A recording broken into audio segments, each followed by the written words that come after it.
કાલ કદાચ એવું કહેશે કે ત્રીજો જણો એડ થાય આપણી યારે, પણ મારો વિચાર નથી ભાઈને એડ કરવાનો છે। रोड पे क्यों चला रहे हो? ये रोड की तो हालत खराब कर देगा भाई। ओ आराम से चल भाई, आराम से हाल दो नगर आवड़ो भाई ने उड़ाई છે આપણને।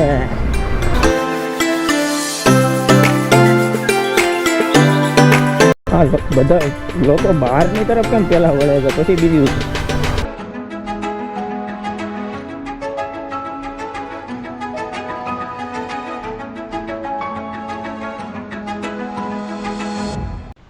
હેલો એવરીવન, જય માતાજી, હર હર મહાદેવ, જય શ્રી રામ। તો હું ગૌતમ પટેલ સ્વાગત કરું છું તમારું મારી યુટ્યુબ ચેનલ 0007 રાઇડરમાં। તો ફાઇનલી આજ છે આપણા રાઇડનો બીજો દિવસ અને હું અને હિતેશભાઈ અમે બંને બેઠા છીએ દરિયાકાંઠે। કેમ કે અમે બે એવું વિચાર કર્યું હતું કે સનરાઈઝનો વ્યૂ દરિયાકાંઠે ટાઈમ લેફ્ટ લેવો હતા। સનરાઈઝનો ટાઈમ લેફ્ટ લેવા માટે બેઠા હતા, તો ટાઈમ લેફ્ટ લેવાઈ ગયો છે। તો થોડીક વાર અહીંયા બેસવી અને પછી ફ્રેશ થઈને નીકળશું આગળ। તો કે આજનો પ્લાન છે નાગવા બીચ, તો વધશું નાગવા બીચ તરફ। બાકી અત્યારે તમે જો પબ્લિક। तो फाइनली गए दोनों भाई रेडी हो चुके हैं और हितेश भाई ने भी अपना गेटअप चेंज कर लिया है। तो छोटे चड्डे में आ गए हम दोनों भाई। तो अब अभी यहाँ से हम निकल सॉरी हिंदी में मीणा बोलवाई। तो બે ગાડીઓનું વોર્મઅપ થાય છે અને હવે નીકળશું અહીંથી હવે રાઈડ ઉપર। અહીંથી પહેલાં નાગવા જાય છે। પહેલાં તો નાસ્તો કરશું ને, પહેલાં નાસ્તો કરી લઈ પછી ત્યાંથી નાગવા નીકળશું। અને ટાઈમ થઈ ગયો છે સવારના 8। તો પહેલાં તો બધાને ગુડ મોર્નિંગ। આપણે જે બીચ ઉપર ગયા હતા એ સામે રહ્યો, આપણી બાઇકનું વોર્મઅપ થઈ।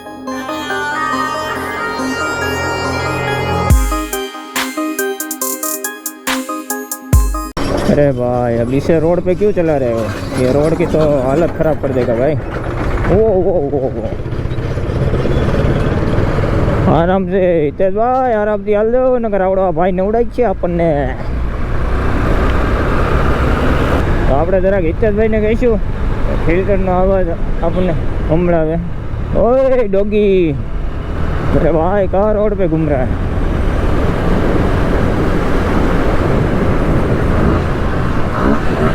बूम बूम,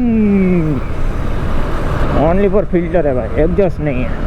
एग्जॉस्ट धर्मेश भाई के पास और केतन भाई के पास, दोनों के पास ही है। वो मैन वाओ, क्या बात है गाइस, क्या बात है, क्या ही खूबसूरत। ढेर सारी बोटें दिख रही है यहाँ से भाई साहब। तो फाइनली नागवा बीच આવી ગયો છે। તો સામે દેખાય નાગવા બીચ છે ભાઈ ભાઈ ભાઈ। ફાઇનલી આપણે લોકો નાગવા બીચ પાસે આવી ગયા છીએ। નાગવા બીચનો ખૂબસૂરત નજારો છે। ફાઇનલી નાસ્તો આવી ગયો છે આપણો। આલુ પરોઠા બે મંગાવ્યા છે, એક ચા આવી ગઈ છે। હિતેશભાઈ તો એક ખાઈ હોતી ગયા છે ને, મને લાગે છે ગરમ, એટલે આલુ પરોઠો એક નથી ખાધું, એક ખાલી ટુકડો ખાધો, એક ટુકડો ખાધો ખાલી આખો આલુ પરોઠો છે। નાગવા બીચ પબ્લિક નથી આવતી, એનું કારણ એ દિવાળીનું વેકેશન ભૂલી ગયા। અમુક ટકા સુરત વહી ગયા હોય ને। અહીંયા આપણે મોબાઈલનો ગોપરોને બધું ચાર્જ પર રાખી દીધું, પછી આપણે એક્સપ્લોર કરીએ થોડું ઘણું, પહેલાં નાસ્તો કરી લઈએ। તો ફાઇનલી આપણે લોકોએ નાસ્તો કરી લીધો છે અને પાછા ઉપડી ગયા છીએ રખડવા રેઢિયારની ઘોડે। હા એક રેઢિયાર રખડે, આ બીજો રેઢિયાર તમને દેખાય પ્રાણી રખડે છે। હા વિચિત્ર પ્રાણી, અમે બે વિચિત્ર પ્રાણી છીએ અહીંયા। ઓહ દરિયામાં દો પાછળ તડકો કાળો પડી જાય। ફીણા આવ્યા, ફીણા આવ્યા। ઓ માય ગોડ, देखो ये भाई यहाँ तक साथ देने वाली चाहिए भाई।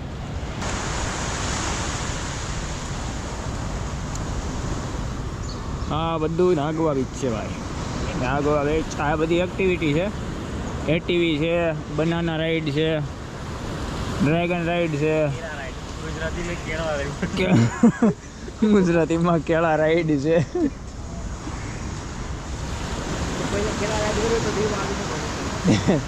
દેવમાં કેળા રાઈડ થાય છે। અમે લોકોએ કેમેરાવાળા ભાઈ પરચેસ કરી લીધા છે અને હિતેશભાઈનો ફોટો પડે છે અહીંયા। જોઈ શકો છો આવડા ફોટા તમને જોવા મળશે આપણી ઇન્સ્ટાગ્રામ આઈડી ઉપર. તો નીચે ઇન્સ્ટાગ્રામ આઈડી આવતી હશે તો એમાં જઈને ફોલો કરી લો.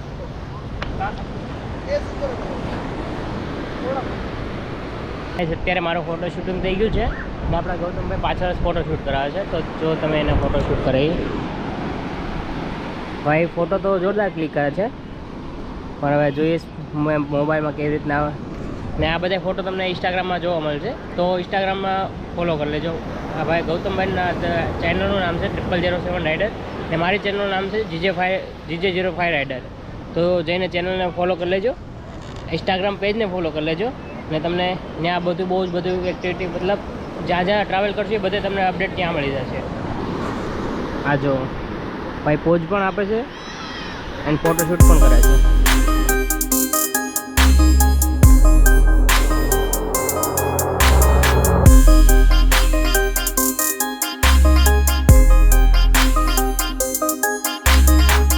जो अभी ये भाई मेरे पीछे कूद रहा है वो मैं नहीं हूँ, कोई और है.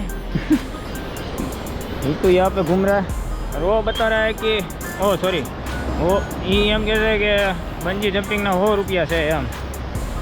આપો ના ના એ નથી કરું. બાકી આપણું ફોટો શૂટ થઈ ગયું છે બહુ મસ્ત રીતે. તો તમને એ બધા ફોટો મારી ઇન્સ્ટાગ્રામ આઈડીમાં જોવા મળી જાય તો ત્યાં જઈને ફોલો કરી લો આપણી ઇન્સ્ટાગ્રામ આઈડી.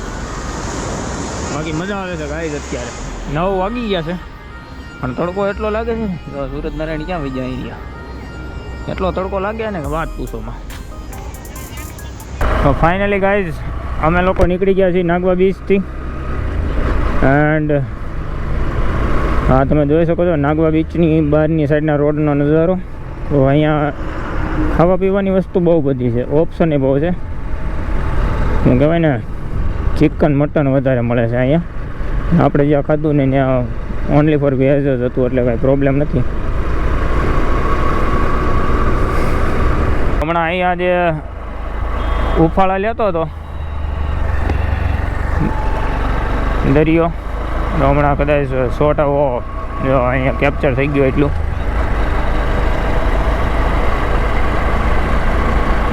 અહીંયા જવા મળે તો હમણાં જઈશું એટલું થોડુંક હાલીને. શું વાત છે. કોઈ કદાચ દીવમાં આ રસ્તા ઉપર કોઈ આવ્યું નથી.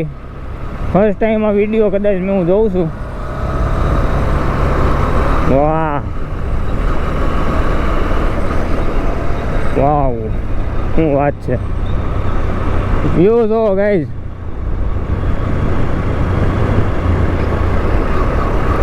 એક સાઈડ હરિયાળી એક સાઈડ દરિયો વચ્ચે રોડ. ભાઈ ભાઈ અને આનો આ વ્યૂ કાલ પણ જોવા મળશે કેમ કે કાલ કે પ્રમ દિવસ લાઈફમાં હું કહું છું કે મારું એવું માનવાનું છે કે લાઈફમાં ક્યારેક ક્યારેક એને આવું રહેવું જોઈએ એડવેન્ચર. કેમ કે તો જ લાઈફ જીવવાની અને રૂટીનમાં મજા આવે. મારું એવું ખુદનું માનવું છે. બે તમારે નાગવા બીચ જવું છે તો તમે આગળ વી આવ્યા વધારે અહીંથી હવે લઈ લ્યો. હા ડાયરેક્ટ નાગવા બીચ જ જાય.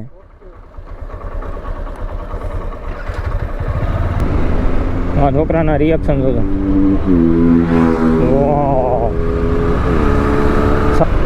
આમાં એડજસ્ટ ન કરવું છે એવું કંઈક વિચારું છું બટ થોડુંક ઓલું થાય છે કે ભાઈ એવરેજ તૂટી જશે અને બાઇકને લોંગ ટાઈમ હાંકવાની છે આપણે. હજી જે રાઈડું આપણે જે સ્પોર્ટમાં કરે છે એવડી આપણે આની ઉપર કરવાની છે.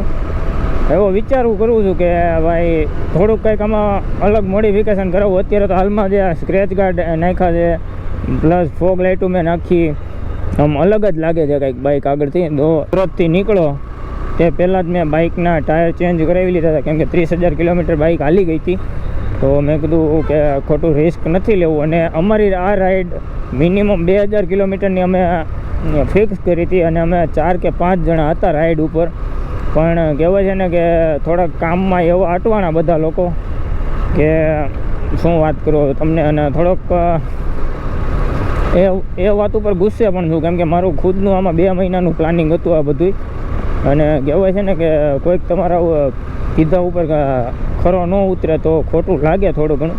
બટ બધાએ દોસ્તી યારી છે બધા હારે તો આપણે જાતું કરશું.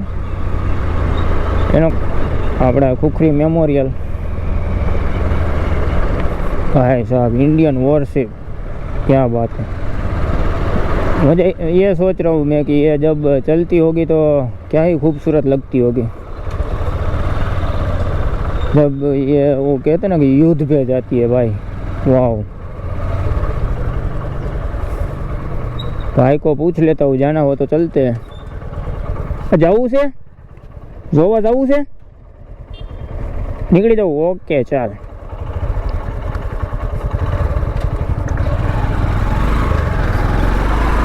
બહુ વધારે પડતું અંદર જવું તો કઈ રીતે જવાનું? ને એ બંધ છે। બંધ છે? અંદર જવાની નહીં નહીં, આપણે ત્યાં કઈ બીજે જવા મળશે? બીજે તો તમારે કેમાં જવું છે? આપણે પેલો જોવા માટે નાગવા બીચ? હા, એ તો મળી જાય અહીંથી તમને। હા, કઈ વાત, થેન્ક યુ ભાઈ। અરે મોસ્ટ વેલકમ। આ છે દીવનો કિલ્લો, આ પણ આપણે કવર કરી લીધો છે। વાવ, અહીંયા તો મંડી લાગે એવું।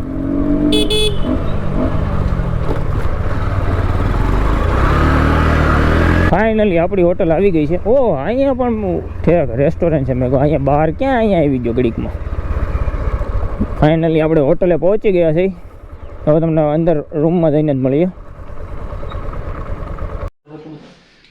તો ફાઇનલી ગાઈઝ અમે લોકો હોટલ પહોંચી ગયા છીએ અને કમ્પ્લીટ થઈ ગયા છે, ગેર બેર પહેરી લીધા છે। તો હવે અહીંથી નીકળીએ છીએ અમે સોમનાથ। તો આ વિડીયો તમે અહીં લગી જોઈ લીધો હોય તો લાઇક શેર કોમેન્ટ કરી દેજો, અને કેવો લાગ્યો જરાક કોમેન્ટમાં બતાવી કહી દેજો કે વિડીયોમાં શું સારું લાગ્યું, શું ખોટું લાગ્યું। ખાસ તો કાંઈ હતું નહીં આજના વિડીયોમાં, પણ નાગવા બીચમાં થોડા ઘણા વ્યૂ એન્જોય કર્યા અને રોડ ઉપર જે હતા એ વ્યૂ એન્જોય કર્યા। બાકી હોટલ આવીને હવે અત્યારે ચેકઆઉટનો ટાઈમ થઈ ગયો છે અને 10 વાગવા આવ્યા છે। તો અહીંથી નીકળીએ છીએ સોમનાથ। તો જય હિન્દ, જય Bharat. Like share comment subscribe, keep watching, keep supporting. જય Shri Ram, bye bye bye bye by.